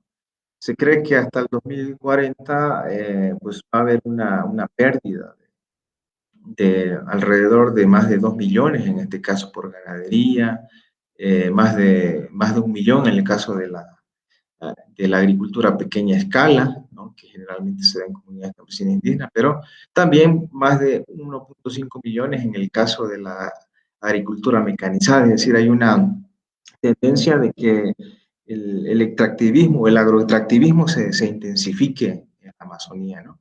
Y estas son otras proyecciones también que Tejada ¿no? presentó en su momento bajo 3 escenarios, ¿no? Uno sobre más bien si hacemos actividades sustentables, respetamos las leyes, las normas, si haríamos todo lo correcto, ¿no? Como se debiera en cuanto a la normativa, pues al 2050 se cree que haciendo los mejores esfuerzos perderíamos más bien más de 17 millones de hectáreas de bosques. En el caso de un nivel intermedio donde pues se respeten algunas normas, se haga una planificación para el aprovechamiento de los recursos forestales, de la ordenación del territorio para las actividades agrícolas, pecuarias, igual se perdería nomás alrededor de 25 millones, ¿no? Pero en el caso en el escenario C, donde hay alguna fragmentación, donde la agroindustria se fortalece, donde hay esa relación Estado-capital, caso, por ejemplo, de la soya, es decir, el modelo agroextractivista es a poderes del país, ahí estaríamos perdiendo alrededor de 37 millones de hectáreas al 2050. Entonces son esos 3 escenarios y generalmente lo que ocurre en la Amazonía, aquí podrán ver la parte amarilla, las áreas quemadas, ¿no? La parte roja, las áreas deforestadas. Yo creo que la configuración, viendo ya lo que ha pasado y los escenarios al 2050, hasta me podría atrever a decir de que nos estamos yendo a un escenario B, intermedio. Ahora, lógicamente en estos estudios todavía no se planteaban las nuevas infraestructuras que se están desarrollando, las nuevas propuestas que están saliendo. Entonces yo creo que inclusive se podría proyectar otros escenarios, ¿no? De qué podría pasar con la Amazonía, o sea, a nivel legal, a nivel biogeográfico, a nivel de cuenca. Entonces son motivos que nos llevan a seguir reflexionando, analizando y bueno, y sacar conclusiones más acertadas, si vale el término, para poder hacer una mejor planificación, ¿no? Hay otras propuestas también, ¿no? En el caso de la sustentabilidad, ya mencionabas, José, el tema de la ley de la Amazonía, Bruno Racua, que se ha estancado ya hace varios años y parece que no va a avanzar. Entonces hay que ver, hay que analizar, hay que plantear desde la academia, desde las organizaciones, de la sociedad civil, nuevas propuestas para la Amazonía, pero tomando en cuenta esta información que a veces se la excluye de los análisis y de los debates. Y bueno, y la última parte tiene que ver ya con los conflictos socioterritoriales, ¿no? Ya les mostraba yo los tipos de extractivismos, las propuestas de ampliación de los extractivismos, los proyectos de plan, de IRSA, los impactos locales por los extractivismos, sobre todo el agropecuario y forestal. Y ahora, en el 2019, hemos hecho un mapeo con los compañeros Comisión Pastoral de la Tierra del Brasil y otros, y hemos analizado a través de talleres los tipos de conflictos que se dan precisamente, ¿no?, por el extractivismo forestal, que se da de manera ilegal en muchos casos, la exploración e inclusive la explotación de los hidrocarburos, las propuestas, ¿no?, los estudios de perfil de las hidroeléctricas, la minería ilegal que suceden. Entonces hemos hecho diferentes talleres para esta región, ¿no? Hemos llegado apenas a la Amazonía legal, ¿no?, pero ya es un ejercicio que nos da un pantallazo de qué es lo que está sucediendo en esta región. Y podemos ver aquí que de 23 municipios acá en la Amazonía legal norte, generalmente hemos identificado que los principales o las causas de los conflictos socioterritoriales tienen que ver con la minería aluvional, la exploración de hidrocarburos, las infraestructuras de transporte, que es lo que les mostraba que se están desarrollando, el agronegocio, en este caso lo relacionan mucho con aunque todavía no es agronegocio, pero lo relacionan mucho con este tema de la agricultura mecanizada que está entrando en el norte, la madera y otros usos forestales, es decir, el robo de madera que sucede en comunidades, ¿no?, la explotación ilegal. Ya salieron algunos casos de uso militar y otros de usos públicos. Y aquí entre otros está la categoría también de las hidroeléctricas. Entonces, inclusive hay algunos conflictos que se dan previo a que se implementen estas infraestructuras o megaobras como son las hidroeléctricas, ¿no? Y las familias afectadas, por lo menos para el norte de La Paz, hemos visto de que ese tema de las hidroeléctricas, al Valle del Chepete, pues absorben bastantes familias afectadas. E inclusive, según los talleres, pues hemos visto que son más de 1.200 familias, pero hay otros reportes que nos dicen inclusive que son más, ¿no? Lógicamente, este muestreo se lo hizo a través de talleres participativos con las organizaciones, pero falta también levantar datos a nivel más micro, en las comunidades, en las tierras comunitarias de origen, etcétera, ¿no? Asimismo, los sujetos y grupos afectados pues, han sido indígenas y campesinos, ¿no?, sobre todo. Campesino más en Pando, indígena más en el norte de La Paz y en el norte del Beni, campesinos indígenas.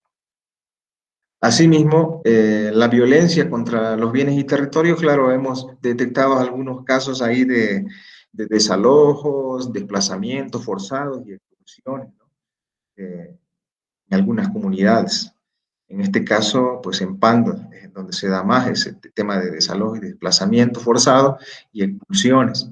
En el caso de destrucción de bienes, también se da en Pando. Y en el caso de, claro, de desalojo era en Pando y en el norte de La Paz, es de manera general, ¿no? Pero mira, entonces, si vamos relacionando, ¿no?, los extractivismos, las propuestas de estas megaobras, las infraestructuras, esto ya nos da un panorama, qué es lo que está sucediendo en la Amazonía y se puede intensificar e inclusive yo apuesto de que son muchísimos más casos que están ocurriendo, ¿no? Faltaría nada más revisar, por ejemplo, en el Tribunal Agroambiental, cuántos casos hay relacionados a esto. Entonces yo creo que con un trabajo intensivo, tal vez a través de redes o a través de plataformas o de coordinadoras en la Amazonía, un trabajo más amplio, nos darían otros resultados, inclusive más alarmantes de lo que estoy mostrándole actualmente, ¿no? Asimismo, violencia contra bienes y territorios, pues en el tema de agresiones también, ¿no? Se dan sobre todo en Pando, se han dado sobre todo en Pando, La Paz y Beni, bueno, Beni, en el caso de Bacadíes, ¿no? Para el tema se han ido a procesos, inclusive judiciales, se han dado sobre todo en lo que es Pando y en algunos casos en Beni. Y lo que no hemos encontrado, sí, en este mapeo de conflictos, por lo menos por este tipo de extractivismo, han sido amenazas de muerte solamente, ¿no? Si consideramos lo que pasa en Brasil, lo que pasa en Colombia, donde mensualmente se reportan decenas de muertos, ¿no?, a líderes, a activistas. Creo que en Bolivia todavía no estamos en esa dinámica, pero con lo que se viene y con temas de infraestructuras, de proyectos, yo creo que deberíamos ir preocupándonos y prepararnos para poder, en su momento, poder analizar la situación y sacar propuestas, ¿no? Que no nos lleven a este tipo de conflictos socioterritoriales. Y claro, aquí también tiene que ver bastante cómo opera el gobierno nacional, ¿no? Sus diferentes niveles, o sea, las reglas de juego también tendrían que estar claras. Entonces, yo creo que podríamos ir analizando eso tal vez para ya los siguientes años con todo lo que se viene para la Amazonía, ¿no? Bueno, aquí, ¿quiénes fueron los más afectados? Por lo menos para este muestreo que lo realizamos en algunos preforos y en algunos talleres, lo que hemos visto es, claro, ¿no? Las TCO, Tacana Cabineño, Chaco Pacahuara, los Tacanas, Mocetenes, Chimanes, Lecos, Uchupiamonas y Esejas, ¿no? Entre otras comunidades campesinas también. Y bueno, y este es el recuento ya, ¿no? La minería, la exploración, los proyectos, el, el tema de los aprovechamientos ilegal de madera, está el tema de la caña también que está generando conflictos ahí en el norte de La Paz y el avasallamiento de las tierras son los principales conflictos, ¿no? Bueno, para ir ya cerrando la presentación, he puesto algunas consideraciones finales respondiendo a las preguntas iniciales, ¿no? Y una de ellas es que en la Amazonía boliviana existen infraestructuras desarrolladas ya y con una visión de fortalecer los extractivismos y neoextractivismo, que es otro concepto que ya se lo ha venido trabajando también, o se lo ha venido analizando, y es la influencia que tiene el Estado, ¿no? El Estado capital, que generalmente viene implementando infraestructuras de enclave para hacer un aprovechamiento más intensivo de los recursos naturales, ¿no? Entonces, ese tema del extractivismo también es muy interesante y que hay que ir profundizándolo, por lo menos lo que está pasando en los últimos 5 años y lo que se viene. En el tema de, claro, en el orden de hidrocarburos, minería, así como el sector agropecuario. Entonces, es un tema que hay que seguir trabajándolo. Los impactos locales van desde la deforestación, lo que miramos, la degradación forestal, la contaminación de los cuerpos de agua, la biodiversidad, en este caso hemos hablado muy poco, pero al hablar ya de deforestación está implicado ahí la pérdida de biodiversidad, hasta la conflictividad y tipos de violencias que se están desarrollando, lo último que le mostraba, ¿no? La, los casos de conflictos socioterritoriales y las familias afectadas. Bueno, los proyectos del COSIPLAN están integrados y bueno, el caso de la Amazonía boliviana no se queda excluido. Bueno, pero los impactos locales y los conflictos socioterritoriales podrían intensificarse según avancen estos proyectos, ¿no? Entonces hay que tomar en cuenta, hay que tener presente qué es lo que podría ocurrir. Y las infraestructuras de megaproyectos, es lo que le decía, ¿no? Inclusive antes de su implementación generan violencia y conflictos.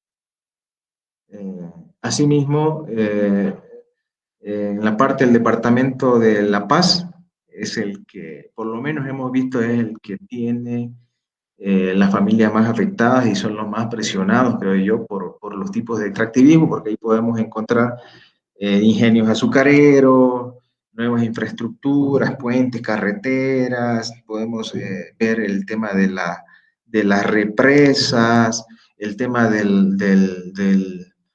la explotación del oro aluvional de manera ilegal. Entonces son muchas cosas que suceden en el norte de La Paz, ¿no? Por lo menos en esta parte de la Amazonía.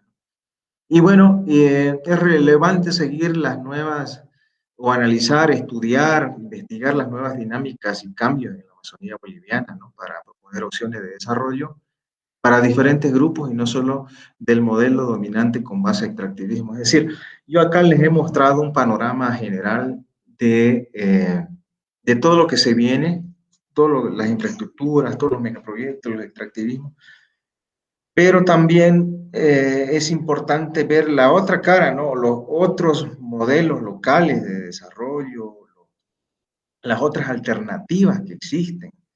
Entonces no podemos solamente pensar que este modelo dominante es el que se tiene que imponer, generando una dinámica pues, con bastantes conflictos, ¿no? Y violencia en la Amazonía, sino que tenemos que pensar también en estas otras alternativas de desarrollo para esta región. Entonces, esos serían mis consideraciones finales. Sé que hay bastante para reflexionar sobre estos temas.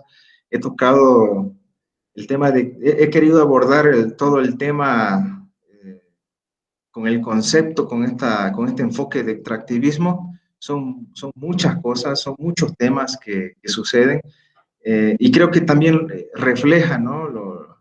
La cátedra en este caso, que es la Amazonía boliviana bajo amenaza. Entonces, espero que con este material, que con esta información podamos seguir analizando, seguir debatiendo y buscar alternativas. Eso, estimado José, yo lo dejaría hasta aquí. Y bueno, y agradecido por el espacio. Eso sería, muchas gracias. Muy bien, doctor Carmelo Peralta, se le agradece. Formidable conferencia magistral la suya. Ha hecho honor a lo que le llamamos una cátedra y una conferencia magistral.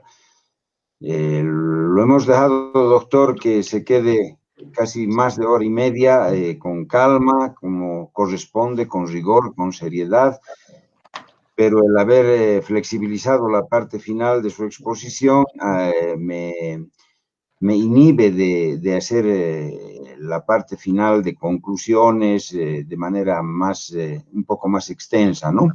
La gente en las redes también se cansa y no queremos reiteraciones ni la pretensión de conclusiones detalladas.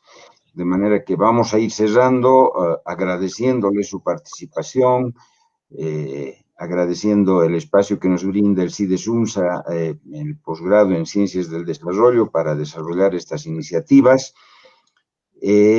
Solamente reiterar nuestra preocupación que decíamos con las palabras iniciales, con su exuberante exposición de datos, con cero especulación, absoluto sustento, usted nos ha mapeado, nos ha georreferenciado, nos ha escaneado la Amazonía, las amenazas a la Amazonía, la devastación de la selva, el crimen de pretender industrializar la selva, y bueno, hemos quedado, conocíamos, pero hemos quedado demostrado, nos ha entrado no solo por la lectura y el conocimiento de la Amazonía, sino por los mapas concretos, ilustrados, graficados, de una manera muy profesional, le agradecemos.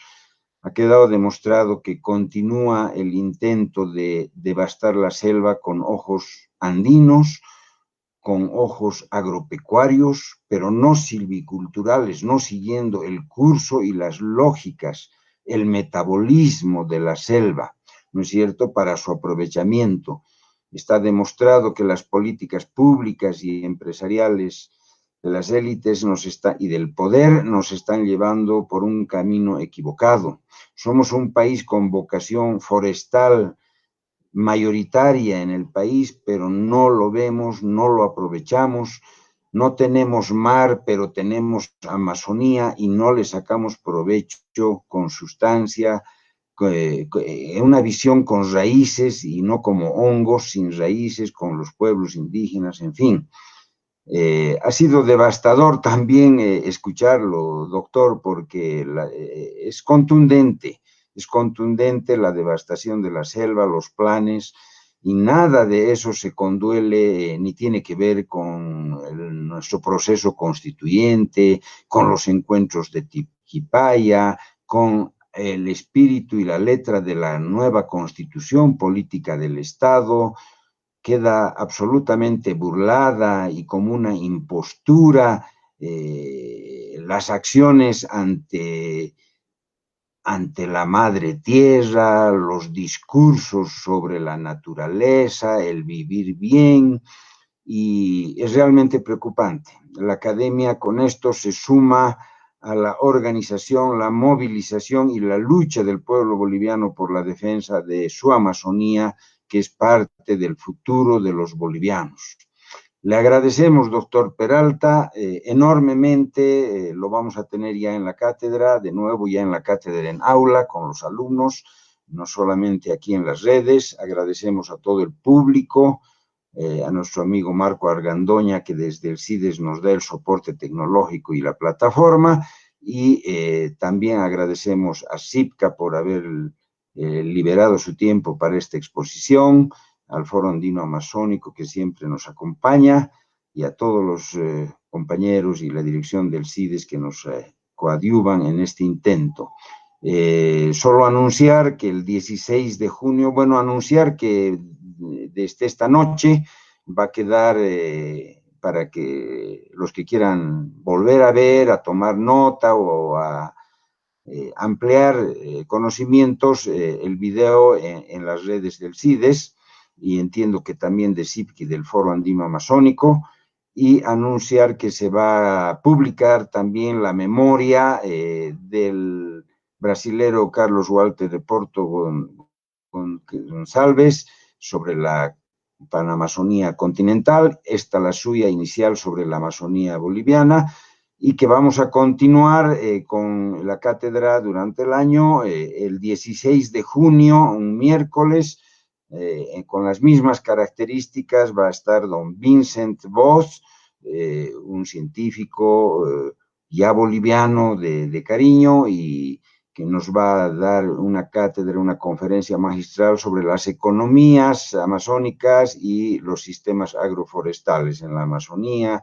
En fin, va a ser interesante, importante, ir continuando, acumulando datos, información, y después vamos a tener sobre la sociedad amazónica, los pueblos, las naciones amazónicas, su cultura, sus religiones, es decir, la cátedra abarca todos los planos de la vida amazónica.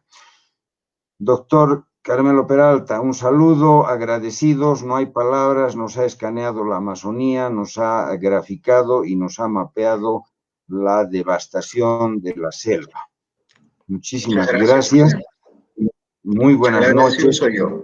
Hasta luego, gracias. Hasta luego, audiencia. Hasta la próxima.